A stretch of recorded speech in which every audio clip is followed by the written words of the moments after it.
It's been a long time carrying this baby for all of us, and I think we are all ready to go into labor. So let's get this movie out.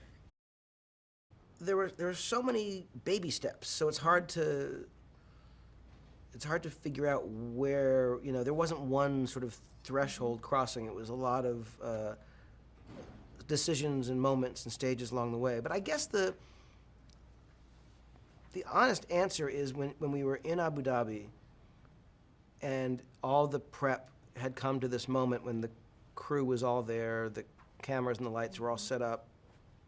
Daisy Ridley was sitting down for her first take, and I thought, oh, here we are. We figured out what the set would look like, what her speeder would be like, what her hair design was going to be, how the wardrobe was going to look, where and when and how and what lens we were going to shoot this moment. And all the prep brought us to this moment where we're actually doing it. And I guess it was that first day of actually filming in 125-degree heat in the middle of this desert that really felt like we were making a movie. Larry Kasdan and I, when we started talking about what we wanted to do in this movie, it was more about a feeling than any kind of list of things that we wanted to include.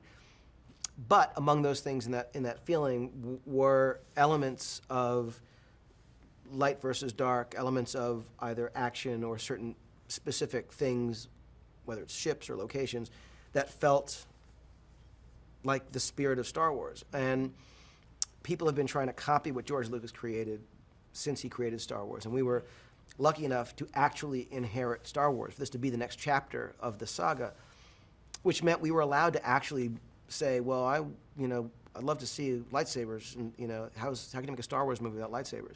What's a Star Wars movie without an X-Wing or a TIE fighter or a Star Destroyer? And you can sort of list these things. And someone I work with was saying how Star Wars is a bit like a Western, where there are certain tenets. It's a different story, a different world, a different moral, a different narrative, but it's probably gonna have horses. It's probably gonna have cowboys. It might be some Native Americans. It's probably gonna be a saloon. There might be a bank. There might be a stagecoach. There are just certain things, good guys, bad guys. It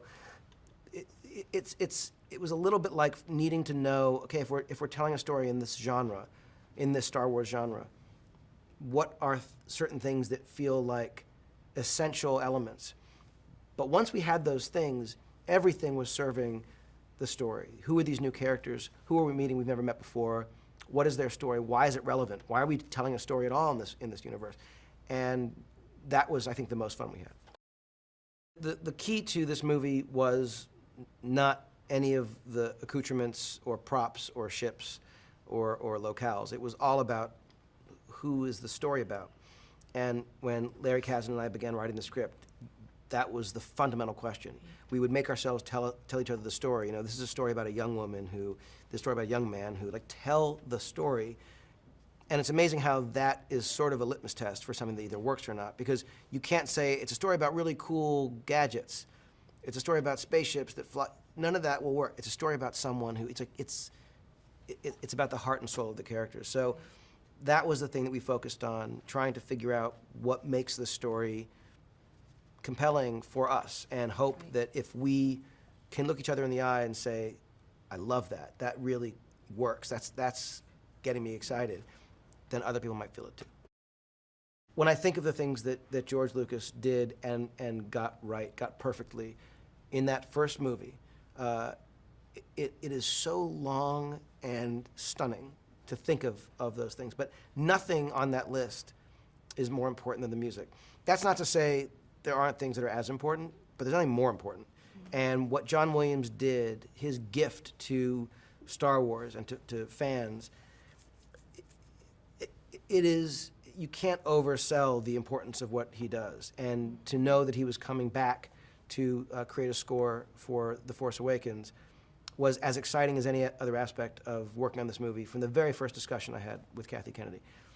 To be on the stage when John Williams conducted the main titles, which of course is familiar to everyone who knows Star Wars, that was incredible. But then to watch him conduct and hear the orchestra play so beautifully the end titles, the almost 8-minute long end titles, what was incredible about that was it starts the way it always starts, but then it dovetails into these themes, Rey's theme, the Resistance theme, Kylo Ren's theme, these incredible cues that we had become accustomed to over the months of doing post-production that were so beautiful and soaring and emotional and powerful, and somehow perfectly integrated with the score and the music that we know, the Force theme, Leia's theme.